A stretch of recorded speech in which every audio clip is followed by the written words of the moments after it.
കാരണം മുഅ്മിനാണ്, ഫീ ദിമ്മത്തില്ല, അള്ളാഹിന്റെ സംരക്ഷണത്തിൽ. ഒരു മുഅ്മിനായ മനുഷ്യൻ എപ്പോഴും അള്ളാഹിന്റെ സംരക്ഷണത്തിലാണ്. മാലം യുഅദ്ദിറു ബിനഫ്സിഹി, മാലം യുഅദ്ദിറു ബിനഫ്സിഹി ബിമുഖാലഫതി അംരില്ലാഹ്,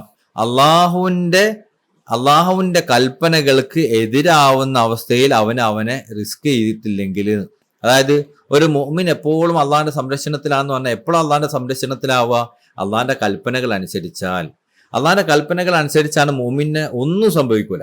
കാരണം മുഅ്മിൻ അള്ളാഹിന്റെ സംരക്ഷണത്തിലാണ്. ഒരു ശത്രുവും അവനെ ഒരു ഉപദ്രവം ചെയ്യൂല, ഒരു ഉപകാരവും അവൻ ലഭിക്കാതിരിക്കൂല, അവന് ഒരു റിസ്ക് കിട്ടാതിരിക്കൂല, അവനിലേക്ക് ഒരു പ്രയാസവും കടന്നു വരൂല. നല്ലതല്ലാത്ത ഒന്നും അവനിലേക്ക് സംഭവിക്കൂല. എപ്പോ അള്ളാഹിനെ അനുസരിക്കുന്ന ഒരു അവസ്ഥയിലാണ് അവൻ നിൽക്കുന്നതെങ്കിൽ.